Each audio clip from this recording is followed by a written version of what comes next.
Hi, I'm Victoria Gracie. And I'm Eve Gracie, and we are co-creators and head instructors of the Women Empowered Self-Defense Program. We teach self-defense because we believe that when we feel physically, psychologically, and emotionally safe, we are more willing to embrace freedom and live an empowered life. And we are excited to introduce our friend and student, Sage Grazer, co-founder of Frame and licensed therapist, to come speak with us. I've always deeply valued all of her insights, and I'm so excited to have her here today with us. Sage, can you tell us a little bit about Frame? Thank you both for having me today. I co-founded Frame with my childhood friend, Kendall Bird, to help make therapy more accessible. On Frame, you can watch our free discussions led by therapists, or you can make a profile and match with a therapist to start your own therapy journey. Our discussions are designed to destigmatize mental health, educate people, and leave you with some actionable tools to walk away with. That's fantastic. Thank you so much for being here. Our topic of discussion for today is integrated healing.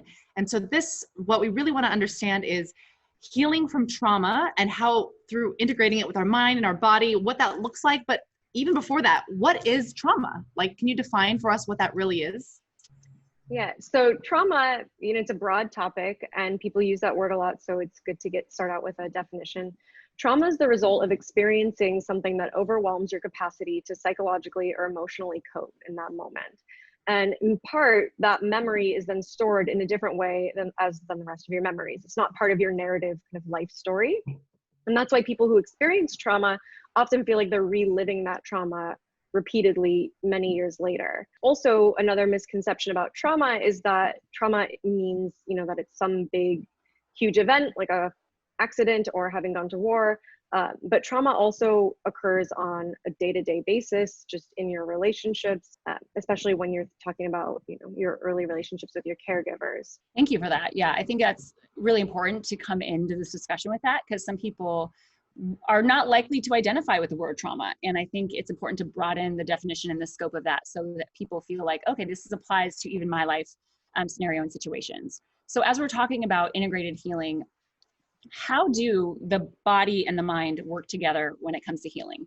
So I'll start with just kind of how the body and the mind end up separating, which is that when you experience something that is very overwhelming physically or emotionally, your mind and body separate as a way to cope with it. And that's to protect you from whatever that stressor is, because it's so overwhelmingly painful, or you feel helpless and you don't feel like you can activate your fight or flight. So in that way, you have a split between your mind and your body, which is meant to protect you, but sometimes you can get stuck in that split, and then that can end up causing a lot of other problems as you move forward in your life, and you might not even be aware of that and might not even realize how disconnected you are from your body. Is that why sometimes people can progress, almost like they grow in this avenue, but not in that other because they've stunted? They always say go back to your 7-year-old self and talk to her, almost like that part of you didn't grow, but the rest of you did because you had to. Is that kind of what that's about? Yeah, absolutely. I think that when you talk about, talking to your younger self, or at least when I hear that, I often think of that as a way to talk to yourself with more kindness.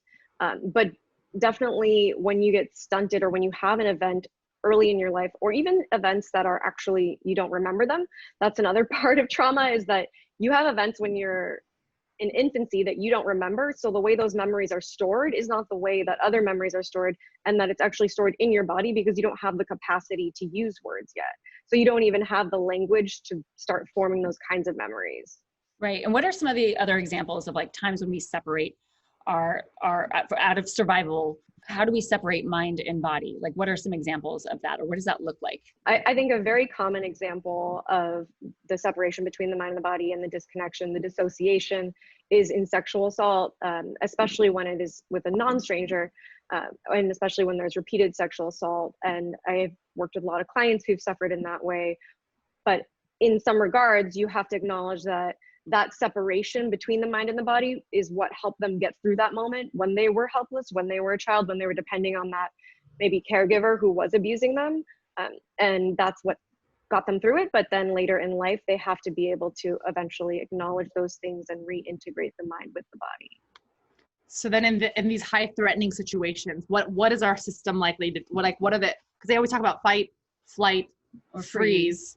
What is our system likely to do in each of those moments? So the fight, flight, and freeze also includes one other avenue that's not really discussed as much, at least in pop culture, which is collapse. So fight, flight, and freeze are all sympathetic nervous system reactions that are essentially kind of ramping you up. Even though a freeze might seem like it's paralyzing you, you're actually using a lot of energy to maintain that kind of a freeze or to a hold. And the opposite, or not opposite rather, but the drop down is the collapse, where you go deep, too far down into the parasympathetic nervous system, and you can feel dissociated, and that can also lead to depression and anxiety and just overall a feeling of disconnection throughout your life. So this is an interesting question, but maybe a sidebar. If someone is engaging, you call it basically the parasympathetic nervous system, and they're going into freeze regularly, let's say, like if I'm in a conversation with somebody who makes me constantly freeze, this could be what you said, it's a perpetual system breakdown that can lead to depression. Yes. So let me step back a little bit. The fight, flight, and freeze, those 3 Fs, those are all essentially actually the sympathetic nervous system, which is a ramp up. And then the collapse is the parasympathetic nervous, which is a drop down. Perfect. And essentially, if you think about it I don't want to get into too much technical jargon, but if you kind of think about it there as a ladder of, you have your sympathetic nervous system, then you have your kind of window of tolerance where you feel comfortable, where you can connect with people, and then a drop down to the parasympathetic nervous system. And then that whole thing is a spectrum. So it's not that you're just cross a line and you're all of a sudden in one. You're on a spectrum. You need a certain level of each in order to function. But if you drop down too far and you're down into that parasympathetic nervous system, you'll end up having a shutdown, which can lead to things like depression, GI issues, sleep issues, because it impacts your whole functioning, your whole mobility inside your body as well. So the question then is, if this is a survival tool to be able to separate mind and body, then why are we talking about integrating them, right? If it's like, nope, just survive, separate them, like do this over here and don't let it affect that. What is the process and why should we start learning how to integrate these two systems? It's a great point. So it is a survival mechanism, but we also don't want to live in a survival response or live in a threat response. And just like you were saying, as you described the Women Empowered program, is that your goal is to help people feel safe so they can live their best life. They can live their optimal freedom. They can walk through the world feeling comfortable and safe, and they can have genuine connections. But when somebody does feel threatened and they are in a fight or flight or in a dissociative state, in terms of being separated, they can't actually connect with others, which is part of what, brings meaning to life is having those kinds of connections. Which I think is part of why people are struggling right now, especially in times of lockdown and people who are isolated by themselves. Their fight, flight, or freeze are being initiated. They're isolated by themselves. So even any options for connection to soothe that rise of, the ladder stem where they're stuck here is not even allowing them to come down to even find that soothing ability, right? Exactly. And then there are some people also who are just dropping down so low because they're having so little connection that they're also feeling disconnected, maybe from their own bodies and disconnected from their communities, and then dropping down into, more of a depression or a numbness. Okay, so fight, flight, freeze, those are also beneficial for us, obviously, to keep us alive, to keep us safe. But why? Why do we even go into these things? Why do we do that? So when we feel threatened, or whether that's just psychologically or emotionally, by somebody saying something that triggers us, or when we feel threatened physically because of someone's presence or some kind of danger that's in our presence, when we perceive danger, our body starts to go into one of these reactions from an evolutionary primitive response in order to try to protect us and keep us alive.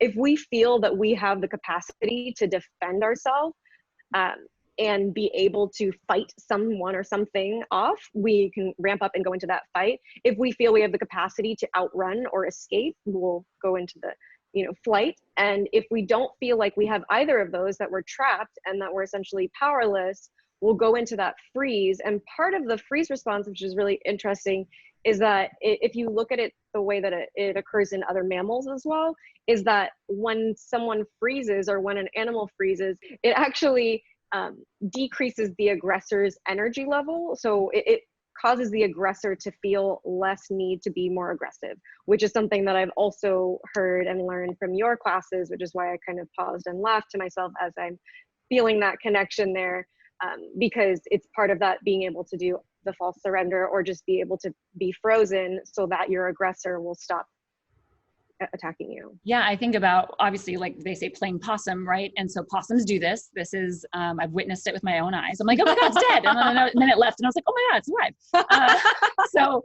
that animals do this, but this is something that we always remind women in our classes and when they're learning, that this is also a survival tactic, and it should not be looked at as like, you know, a failure because somebody went to a freeze response. And that sometimes this is a survival mechanism and a survival tool that sometimes people either have no choice but to use, or they even opt to use as a tactic.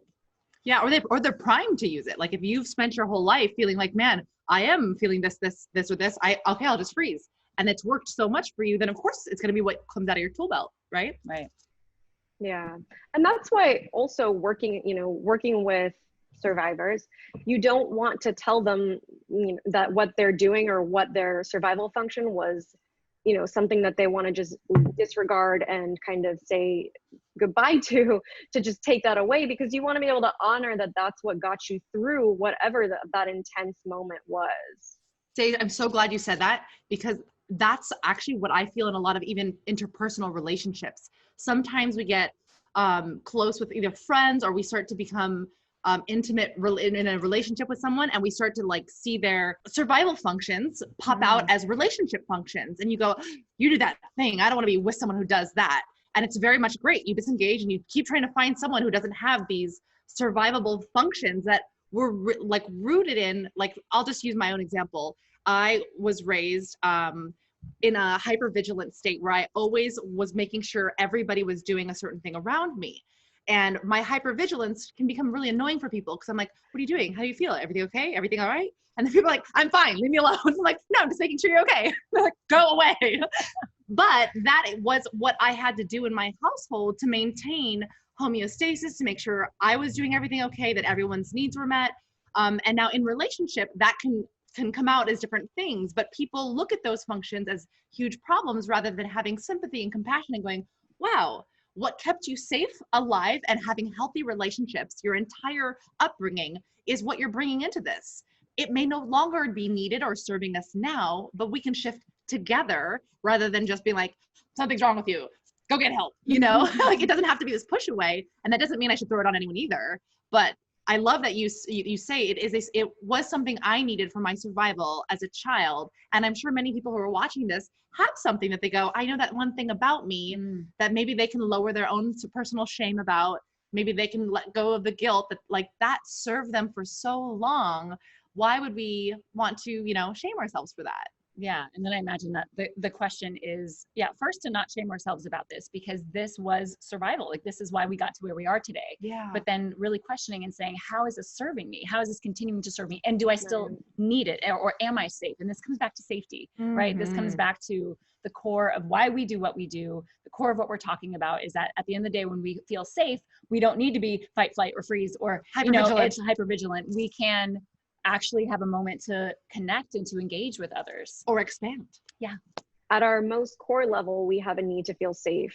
And that begins even in infancy, when we have the ability to perceive and distinguish between situations and people that are safe versus threatening, which is why infants coo when they see someone they're familiar with, their primary caregiver, and why they might cry when they see a stranger, where, you know, obviously this infant isn't consciously thinking that, but it's already part of their neurological build. So when you feel unsafe, your stress response is triggered and you can't fully engage or connect. You can't be empathetic because you're on the defense. Can you talk about how self-defense plays a role in our sense of safety and what self-defense even really encompasses? Sure. Yeah. So I think at first it's really important to address that self-defense is not the answer to preventing violence. I think that's a really important statement to say. The answer to reducing violence is addressing violence at its root and structural causes. Now, what self-defense is the belief that we deserve to defend ourselves and that we have the right to resist mistreatment, that we can invest in tools to defend against abuse or violence, whether that be physical or psychological, right? And this is, so it's not only the process of learning and practicing physical self-defense. The physical is important, but it's also learning the strategic and psychological tools to set boundaries with other people, right? And within our personal relationships. So once we better understand the tools that we have available to us, we can then reduce our risks of experiencing violence. Now, the self-defense we teach is based in Gracie Jiu-Jitsu, which means that it's reliant on principles such as energy efficiency, leverage, timing, technique, distance management, rather than strength or speed or athleticism. Yeah, and this is what we enjoy, is to know that self-defense is a scalable thing. We offer scalable options because it's not likely that, you're going to use the same thing for every situation, because violence is truly complex, and it's not always painted like the scary person in the alleys and always waiting for us. Oftentimes, and what we found is the majority of instances happen by people we know. So we're less likely to use these very intense responses when it's somebody we know, are close to, or built a relationship with. So that's why we really take into consideration the scalability of what we have. And I love what you said about, as children, we build these responses, right? And what we have found is that naturally, intuitively, everyone has these like self-defense instincts, right? And like you said, children have them, infants have them. And then somewhere along the line, some of these get affected or get changed. And some of this can be through potentially trauma or through their life experiences or things that they have been told. But really, we all have the ability. We're all humans. We're all animals, essentially, that have the ability to defend ourselves. And so for many people, it's getting back in touch with like their most intuitive and primal self, because we all have the ability to do this. We all have it. For some of us, it got maybe left behind long ago, or was replaced with other survival tools, right? Yes, it was nurtured out of them, or they were squished, or they were told, don't act like that. Don't scream or hit or ask for the toy in those ways, because maybe they were worried about not getting the love they wanted when they wanted to fight for what they wanted. And that might include themselves. Yeah, and as Victoria mentioned, it's important that self-defense is scalable. Because I think when a lot of people, when they think about self-defense, they think about like, oh, I gouge him and kick him in the groin and, palm strikes to the face. And these are all actual tactics that can be used and can be effective. But as we know, violence looks very different for different scenarios. And it's not always the stranger coming out of the alleyway.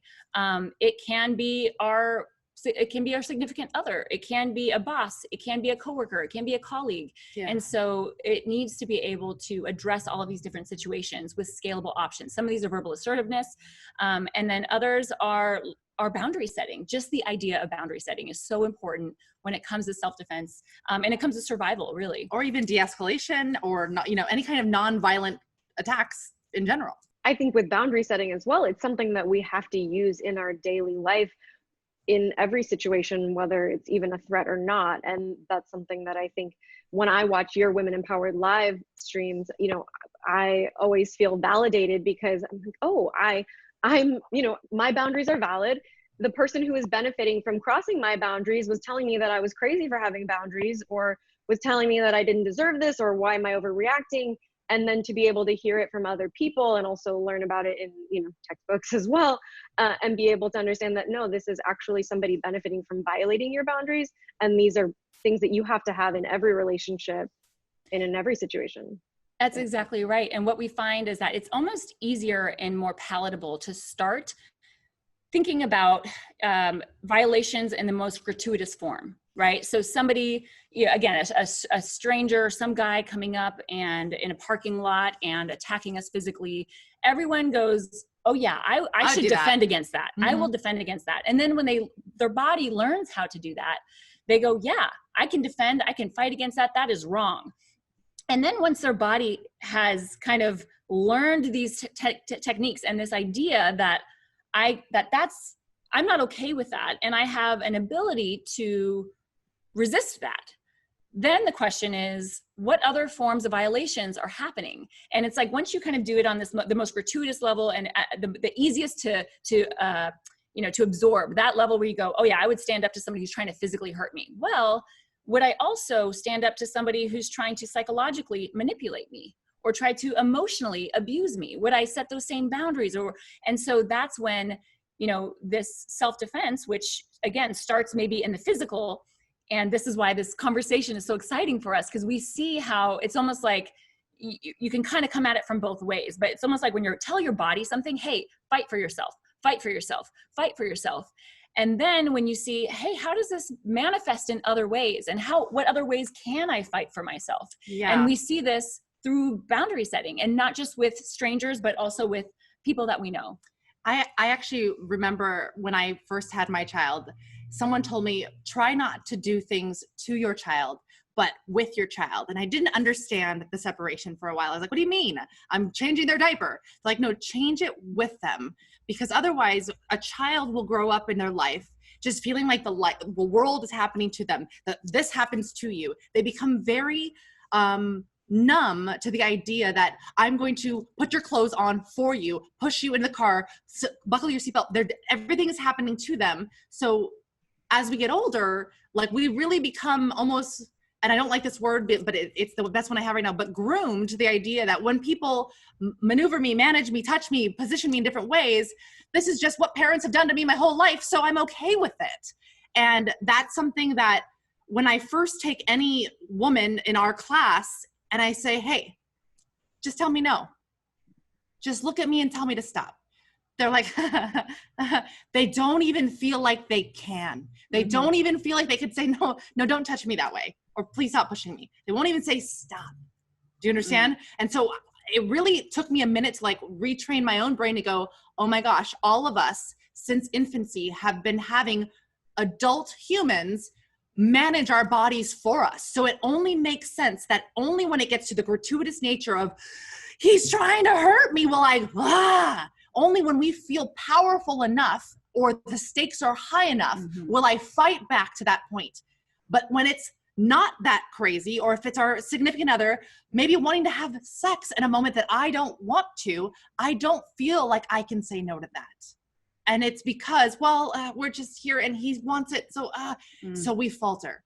So helping people kind of get back in touch with what it is they can set a boundary about. And here's a secret. It's everything. You can literally set a boundary for everything, but that's hard because in all fairness, we were cut off from that the minute we started getting diapers changed. That's right. It's such a good point. And this is actually why we emphasize the practice of boundary setting, because we can teach all these physical techniques. Like we teach people how to break arms and how to choke necks and how to, or how to escape safely from a situation. But we also need to learn how to use our voice. What do we even say when somebody violates us? Many of us don't have that script ready. They don't have that tool that they can pull out, and they may freeze, right? Or they may not know, they may not have the tools at that moment. So it's so important for us as as self-defense instructors, and for anyone seeking self-defense, that this is equally important as our physical tactics and techniques to feel like, oh, I can keep myself physically safe. But also, am I practicing finding and using my voice? What does that look like? What does that feel like for me? Is it uncomfortable? And if it is, then we need to dive deeper into that and find out why and ways that we can continue to practice and use that muscle. And as they uncover that physical safety, that other stuff will start to go, okay, I feel more powerful because the physicality will back me up. Like I got back up. Are we going back? Are we talking about integrating now? Is that how this is all happening? Right? It's all integrated. Yeah. So Sage, I know you and I have talked a lot about your growth from Gracie Jiu-Jitsu and how it's brought you almost out of your own shell of protection. Can you tell us a little more about that? Yeah, well, it's interesting for me, in the Women Empowered program, the hardest techniques for me were any of the techniques that involve me having to use my voice. And that I did not anticipate that being so difficult. And even in a room full of women who are all shouting back in a supportive way, but shouting and you're all modeling it for each other, it's still so challenging to have that kind of presence. And so that was something that I would always dread that class.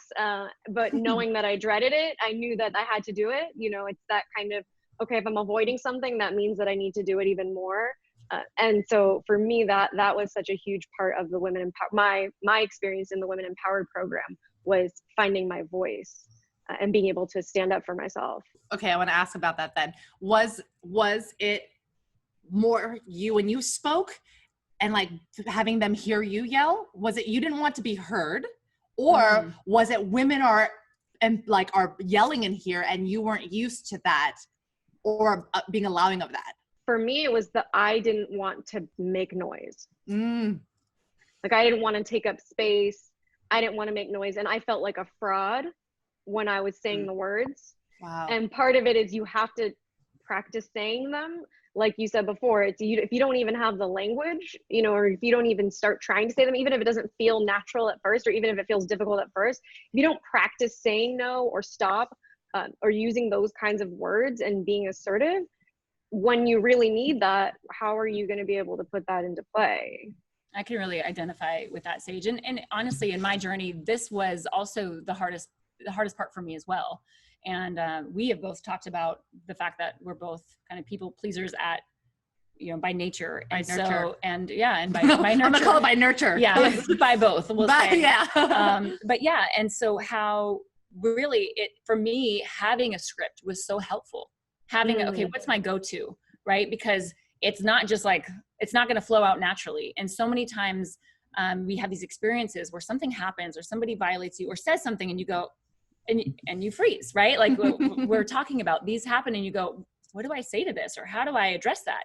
And then later you're thinking about it and you're, you know, and it's like, these are all opportunities to practice this. And I've even gone so far and to tell our students, and I've done it myself, where it's almost like you can relive it as a certain situation. And not that, again, there's no shame to be had. There's no guilt to be had about how it was handled, but it's almost like use a chance to talk to that person. What do you want to say to them? Look in the mirror and say it to that person, or use your voice and just hear your voice, hear your body saying what you want to say to them. And you go, okay, that was practice. They didn't receive it, but I got the practice. I also want to address what you said, Sage, there too, because I love how you got in touch with the fact that you're like, I didn't feel like, you know, I wanted to scream out against someone. I didn't want to tell these things because I didn't want my voice to be heard. And the strange thing is that's also, I believe, a cultural norm in that children should be seen and not heard. Please don't speak. Quieter, please. You're bothering the adults in the room. And specifically female children. Correct. Right? Specifically female children, which is why this is so a very hard thing for a room full of women to do this. Some it comes naturally. It does come naturally for some. And then others are like, whoa, this is uncomfortable. Yeah. And there's a lot of growing happening when we're doing this. I just wanted to chime in with a question. How long you felt like it took either of you to get to that place where you could use your voice like that? Because I have been in class with Victoria, and the sound of her voice, even just now sitting here, I can hear it and it gives me goosebumps. Like it, and I think about it all the time when I'm trying to channel that. It's like comes from her diaphragm and it's so powerful. And I imagine you weren't just born with that. But I'm just wondering, you know, literally it gives me goosebumps when I think about it. You know, kind of what your journeys were like with that. Well, Sage, first, I'm honored that my voice can give you goosebumps, because for some it gives a very different reaction.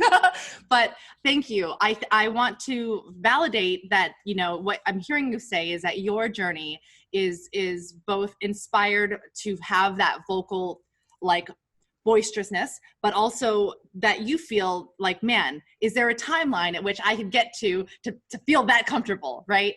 And I will say, I want to sound like you. I will say, and this may or may not be the answer you wanting to hear. It took a lot of trauma. It took a lot of people pushing me down. It took a lot of people crossing my boundaries, not listening to my voice. It's almost like it was at my tipping point. There was a point in my life where there was no longer a stance. I would no longer sit here and let someone say, shh, we don't want to hear you. Because I'm like, I will not be silenced. And once I really sat in that, it's almost like I opened a cave that everyone was trying to stuff me into, and they couldn't close it up again. Mm-hmm. And once I sat in that, it really came out, and it took a lot of work for me. And now we have the alternate version where it's like, okay, how do we contain all that comes out of this cave? Because while it's all beautiful, there's a lot of healing to be done there. So I will be as honest as I can and say it took a lot of trauma. It took a lot of journeys. But I don't know that there's an exact time period, but it was worth it in every way. Yeah, that's beautiful. I just answer that question. Will give kind of a different approach or response to that, which is that I have, come to the recognition that I just have a more, introverted personality. And for me, I grew up very painfully shy, and it took a long time to find that voice. But I also then came to recognize that my version of, we'll say, boundary setting, or my version of speaking up looks a lot different than, say, my husband's, right? Mm-hmm. Feels a lot different than his, or even Victoria's. Mm-hmm. And then I had to so at first I felt this kind of like disappointment, like, why can't I just do that? Why doesn't that just come out of me? And then I learned I reached this new level of acceptance, which was, you know what, there's actually something beautiful about the way I approach this. And I have learned to appreciate that and recognize that there's a place for that. And that there are many times where my husband goes, I need you to have this conversation, not me. Mm-hmm. Right. So we find, it's always like there's two sides to every coin, right? So the same reason why it doesn't feel natural for us to just like, hey, you stop that and that, and like just let loose or let our voice just like come out of us might be the reason where you go, okay, you have all these thoughts and you go, and then you go, I have this delivered thought for you. And that, I'm sure, plays very well into your profession now, all right? And can be helpful in other parts of your life. So I think it's recognizing, being true to who you are, and that boundary setting and our voice is all different and sounds different. And that's what I'm coming to recognize and embrace and learn, is that my version of boundary setting is going to be different from somebody else's. And there's not one that's better than the other. And that we can learn from each other. Part of why Eve and I have such a beautiful, thriving relationship is because we will look to each other and go, how did you do that thing? And then she'll look at me and go, how do you do that thing? Or we'll go, can you handle that? Can you handle that? We know that our differences are what make our union and our partnership and everything we do beautiful, because we can really recognize each of our strengths differently. Right. I will say also that it takes a lot of practice. And when I say practice, I find that I think it's purposeful practice, but like with discomfort, right? I think that's where I found mine, is that when people are uncomfortable around me, I go, ooh, and I do this thing. And so then I gotta lean into this uncomfortable situation and just get in it. And I've been intentional about not relying on people who I know can handle that very well, and going, nope, I'm going to handle this difficult situation. I'm going to lean into this and practice that muscle. That is a hard one to do, which is to use my voice in a time that feels uncomfortable, or like where I feel like maybe my voice isn't valid, but I'm going to use it anyway. Great question. Thank you both for sharing that with me. I'm wondering, you've worked with so many women. Are there some common things that you've observed while teaching and working with so many women? Yeah. One of the reasons why I'm so excited to have this conversation is because we have witnessed incredible healing within our students. And we have been honored to have our students share their healing with us and their experiences with us. And for example, one of our students actually wrote us a letter explaining her circumstance, which was that she had experienced a past trauma, and a violent one. She had been sexually assaulted and then sought training and went under our self-defense program. And she actually kind of I think she took a break from it. And then she wrote us a letter back explaining how after her assault, she had a reoccurring nightmare of the incident, and she would have it repeatedly, very often. And then she wrote us a letter saying, in my nightmare, in my dream, I submitted him with a technique that I learned, and I stopped having the nightmare. And it was like this really incredibly moving and beautiful story that we heard, where we go, there's something else happening here. Like what is this that's happening to all of us as we're doing this? And so I would like to kind of ask you how you see this in terms of healing when it comes to trauma. And this is, I guess, at the core of what we're discussing here, which is integrated healing, is that somewhere along the line, her body met her mind and helped her heal in that situation. But we don't know what that looks like. What happened from a clinical perspective? Yeah. So please explain. So, I mean, I can't speak for that specific woman and her specific trauma, of course, But like we talked about in the beginning, our body stores memories, and particularly memories that are impactful in a traumatic way, because our brain kind of goes offline. So those memories get stored in our body. And in the way that I can relate it to the story that you shared, there will be survivors who maybe were restrained and felt like they could not fight back for whatever reason. And then they learn how to use their body and essentially communicate with their body, be able to set a boundary with their body to defend themselves. And then, of course, they can't go back and they can't redo that moment in time where they were assaulted, but they can rewrite that narrative with their body as they're, you know, using movement, ideally in a therapeutic situation, as well as learning how to do that, you know, with trauma-informed teachers like yourselves. So we really understand that it's important for our students as they're going through this. And if this, especially if they're coming to self-defense or to jiu-jitsu for healing purposes, that it is really important that they have somebody, a professional, to support their journey and to help them process this with. But what is, from a license, as a licensed therapist, like what does this process look like for you when it comes to somebody who wants this type of integrated healing, where they say, hey, I'm doing this physical thing that I am hoping will affect my, you know, or support or help me heal. What does that look like from your end, and how do you integrate the two in an effective way? I'll start with just my own anecdote of, I was in therapy for probably at least a decade, just talk therapy. And it wasn't until I started addressing my mind-body connection that I felt like I actually was making some really major progress. And part of that included me starting to see a therapist who is oriented in somatic experiencing and neuroaffective touch.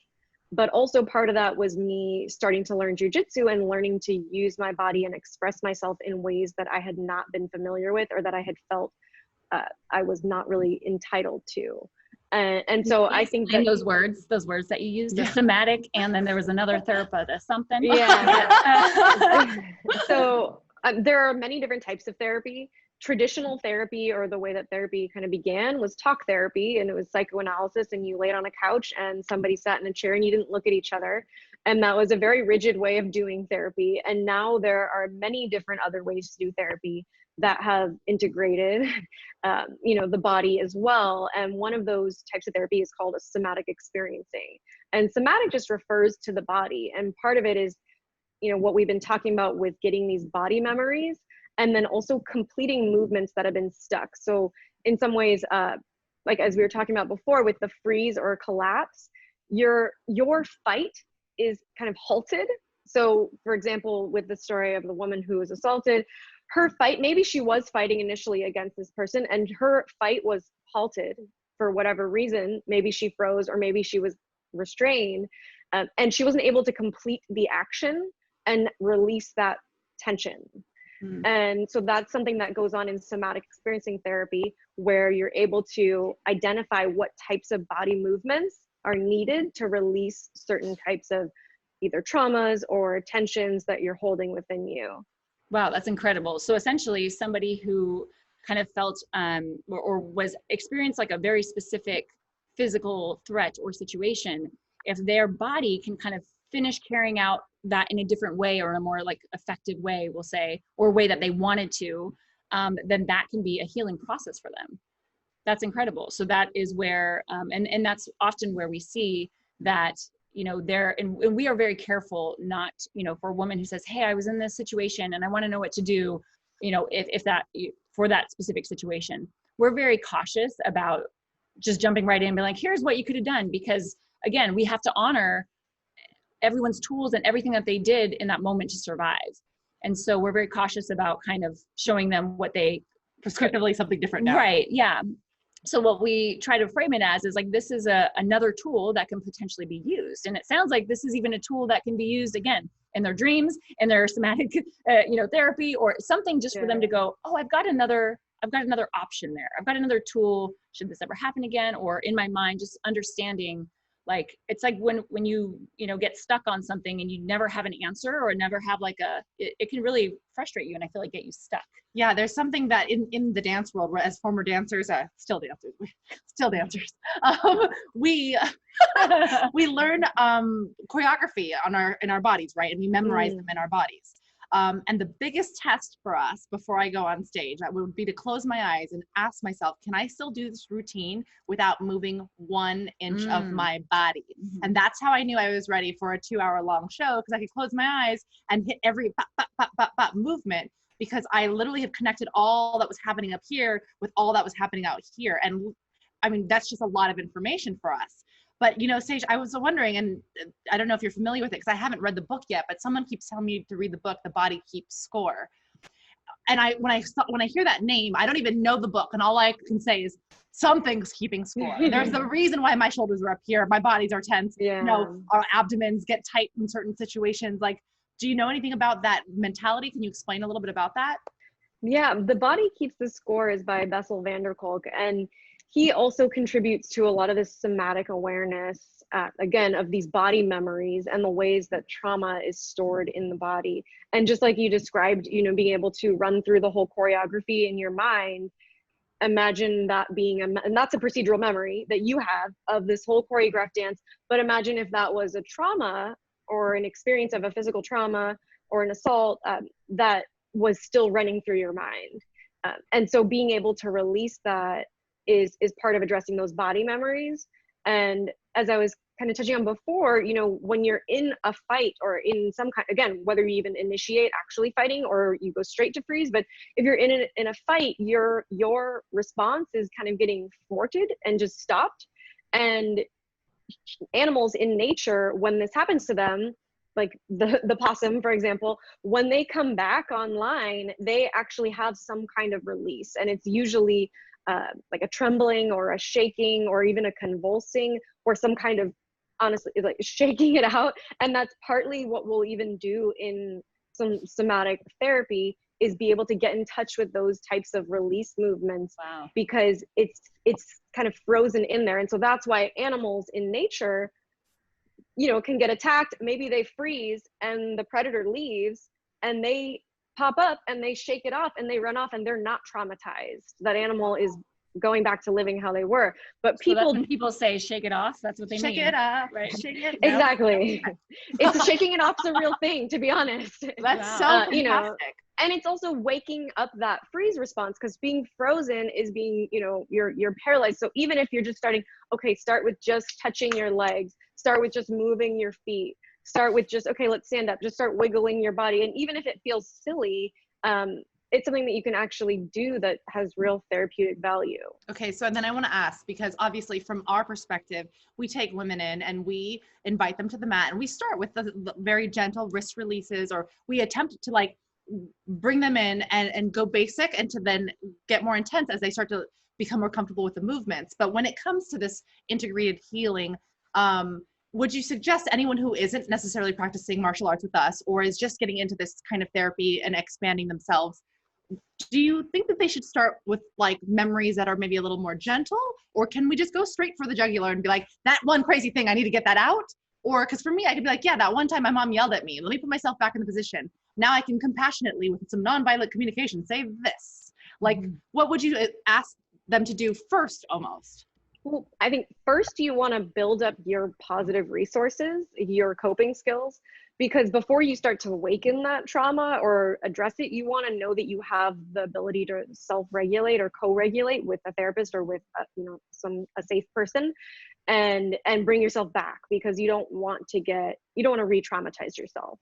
So part of what I'm hearing from you too is that you have all this training, so you can imagine yourself going back to the situation now with all this training and what you would do. And what we do sometimes in the trauma resilience model is you'll walk someone through, you titrate through their trauma as you're kind of doing small pieces. You're not going to go through the whole thing in one session, but you go through small pieces, and as you're doing that, you go back to being, okay, how can I feel what can I do to be grounded?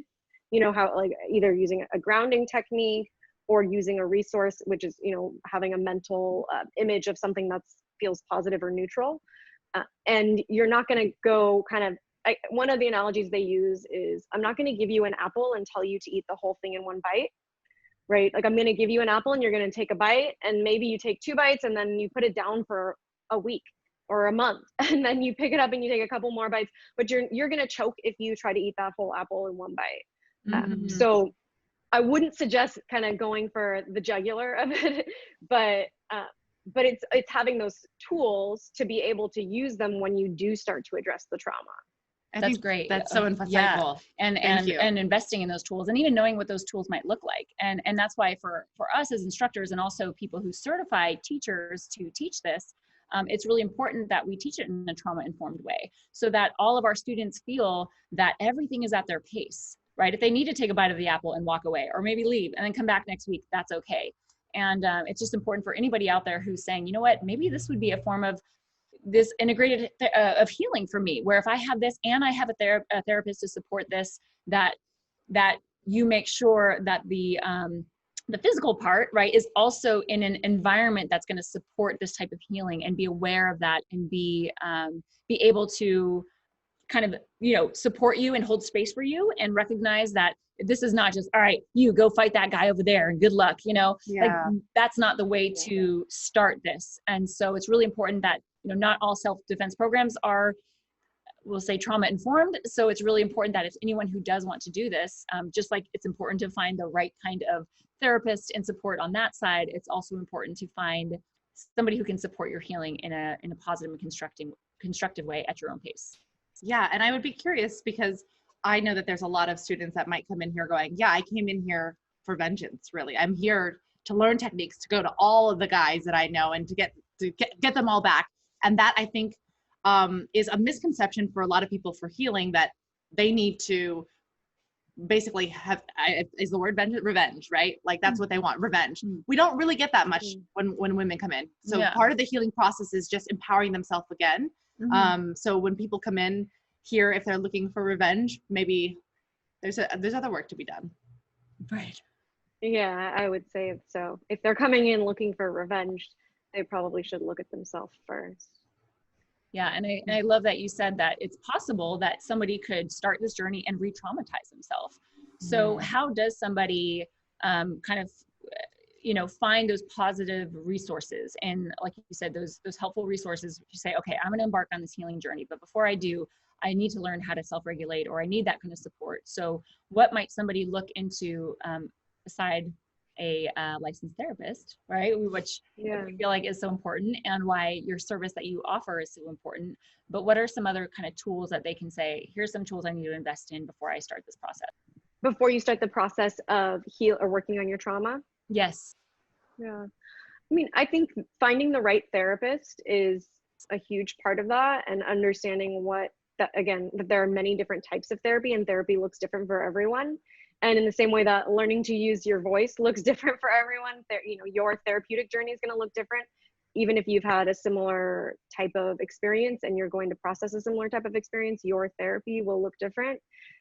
But I think that overall, it's finding a therapy that integrates the mind and the body, because we can't ignore what our body is telling us. We have top-down processing, which is, you know, our cognitive, rational mind, intellectualizing, and bottom-up processing, which is all the information that we get from the outside world and from our inside world, but that all that information that's somatic, that goes to our mind. And so they feed each other. And if you don't understand that, you'll get into, you're not going to be able to move forward. When you say all those thoughts that come into your mind, I'm compelled to ask, like, many of us have what I'll call intrusive thoughts, right? All those negative things that, you know, sometimes people are like, man, why would you think about that? Some people even question, why would you even learn self-defense? Even wanting to think about how these bad things could happen is such a negative predisposition to engage with in life. How can you reflect on why do the negative thoughts come in so much? Negative thoughts can come up for people for a lot of different reasons, but just in general, as humans, we're evolutionarily primed for negative thoughts. And that's because we're primed to focus on the things that are uncomfortable or painful, because that's what would hypothetically help us survive. And that's why it's so much easier to, you know, if you have 10 things happen to you, 9 of them are good and 1 of them was bad, it's so easy to ruminate on that bad experience, and to allow that to really fill your whole mental space, rather than shift that attention and focus on something positive. And that's also one of those things where when I say resources, you know, part of it is being able to say, okay, I'm identifying that I'm having these negative thoughts or this rumination, or I don't know why I'm persisting on, you know, having this thought that everything's going to go horribly when I show up at this job interview. But shifting your attention to something positive or neutral that you can actually then get in touch with sensations of well-being. Because again, our inside environment informs our outside, and our outside informs our inside. So we can control, or we can modulate different parts to then inform the other part, if that makes sense. That's so special for me, especially I'm like, she's my exterior regulator. I'm like, Eve, what just happened? Why am I feeling this way? And she goes, okay, sit back. I think what you're thinking is this. It makes sense why you went there. And I'm like, okay. And part of that is that as children, maybe not all of us had a parent who helped us co-regulate to then be able to self-regulate, right? Mm-hmm. And if you didn't have a co-regulator in your life, you run around the world trying to regulate yourself and you don't have the tools. And that's kind of how I feel until I found Eve. And I'm like, Eve, help me regulate. What am I doing here? She's like, I don't know. And you do the same for me. That's really, I think, what great relationships are, and not probably not the only thing relationships should be, but a really beneficial part of relationships is being able to identify, like, okay, we need some help regulating right now, and we're here for each other for that. So thanks for touching on that, because negative thoughts are something that I'm prone to. I think about it a lot. Like, or like with kids. But what if he dies? But what if he jumps out the vehicle? Oh my gosh, the thoughts that have come through my mind are horrible. I mean, like, I'm just like, what is, and you're naturally like, what is wrong with you? Like, why would you think that? Like, I get mad at myself. Like, I need you to, like, not to have those types of thoughts. And then this kind of helps us remember that we are primed to do this. And I think especially, I mean, I don't know, I can only talk about me and my husband. I'll just tell you this. Doesn't have these negative thoughts, okay? He's like, everything's great. They'll be fine. I'm like, yeah, if they drown and this and that, and then the sky falls down. So it's, I don't know if it's a more of a man-woman drawn to thing. I just know in our relationship, it feels that way, where I carry a lot of those heavy, scary thoughts, negative thoughts. And he's just like, everything's good. And I'm like, okay, I guess I'll carry these for now and keep it safe. That's my job. All right. But that's part of honoring, okay, yeah, I'm having these negative thoughts because I want to protect my family. That's, you know, again, I want to honor that, but how much is it serving me? Mm-hmm. And then there comes a threshold where you say, oh, why, you know, I'm ruminating in this, I'm living in this. And the power of our minds is so strong that, you know, if we are envisioning a negative experience, if we're, you know, imagining it, our body doesn't necessarily know the difference between actually experiencing it and imagining it. And so it's, again, kind of asking yourself, is this serving me? And it can go the other way around too, where if you're experiencing something really positive, your body's going to react, but you can also envision something really positive and your body's not going to know necessarily the difference. That's such a beautiful takeaway from this, is that really is like our body doesn't always know the difference. And so this is both using our body to kind of trick our mind, right? Mm-hmm. And then our mind to trick our body. And I use the word trick, but maybe influence, maybe that's a better word, but really communicate, right? And this is where the healing comes in. So if we need to heal this, we need to do it, we can do it through this. And if we need to heal this, we can maybe do it this way. And they're connecting. From what you said, we happen to use negative and positive. So I'm going to switch the words to disempowering and empowering. So if I really want to empower my body, I can create more empowering thoughts. And therefore I can create more empowering practices in my life, both externally and internally. And now I'm all of a sudden changing my entire mind space and physical capacity to a more empowered life. Right. Or if I want to have more empowering thoughts, but that's really hard for me, you start doing more empowering things and you go, wow, this feels really good to learn how to break an arm or learn how to punch or elbow somebody in the face. Like, that feels good. My body feels powerful. So now my mind is starting to feel powerful. So those messages are connecting. And what a beautiful way that our body is connected. And so we're so grateful that there are, you know, therapists and platforms like you who see the importance of this and who are helping people find ways to integrate this. Can you tell us a little bit more about how, I think for a lot of people, just the idea of finding a therapist can be really overwhelming. Daunting. And very scary. And that's what's so beautiful about your platform. So can you tell us a little bit more about why you even decided to go this route, and how people can either use Frame to find a therapist that works for them, or other ways that they could go about seeking therapy? So finding a therapist can feel really overwhelming, really daunting, and very discouraging. And you have to be really persistent in your search, which can be extremely difficult if you're actually going through something at that time. So that is why Kendall Bird, my co-founder, and I built Frame was so that we could streamline that process and make it easier for clients to actually connect with a therapist that's the right fit for them. And so on Frame, you can create a free profile as a client. You answer 10 questions. You're provided with 6 therapist matches that are our best recommendations for you. And you can set up a free intro call to see if it's feels like a good connection, because there is a level of which you have to just feel the connection, again, kind of like what we were talking about, where you have an internal sense of what's right and what's wrong for you. And so you need to be able to kind of feel that out, and then you can move forward using the platform. That's such a great model, because I think that, especially with this generation, I think the idea, unfortunately, people just aren't as equipped to pick up a phone and have a conversation with people, and or that can feel overwhelming, or it can feel like, I'm not ready to verbally say these things or talk about these things, but it's actually easier to click a button, say yes, or type something. And so we're just so grateful that this platform exists, and that we're finding new ways for, people of any generation, but especially our kind of younger generation, to be able to integrate and find good therapists and to connect with them. And I even think the stigma of therapy is, I hope, and from my perception, because I'm like, take it off. I think it's dissolving with this next generation that is recognizing, oh my gosh, like all the previous. It should be like, you don't have a therapist? Correct.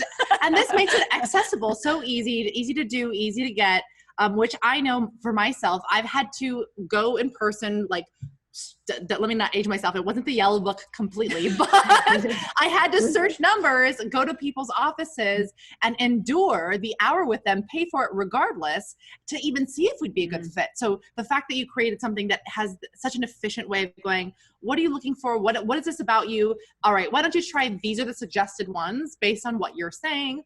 Boom. It really consolidates the time of really finding those connections. So thank you so much for creating something so innovative for our generation. Great. So where can they go to find Frame? If you're interested in checking out what Frame has to offer, you can go to tryframe.com, and you can see our discussions, and you can also go there to match with a therapist of your own. Awesome. Thank you so much, Sage. As everyone knows, safety and healing is a big part of the Women Empowered journey. And we are so honored that Sage took the time to discuss integrated healing for all of us. We hope that you will embark on your healing journey, if not with us, within yourself or with Frame. Thank you so much again for joining us here at Women Empowered on Wednesdays. We hope to see you next week. Bye.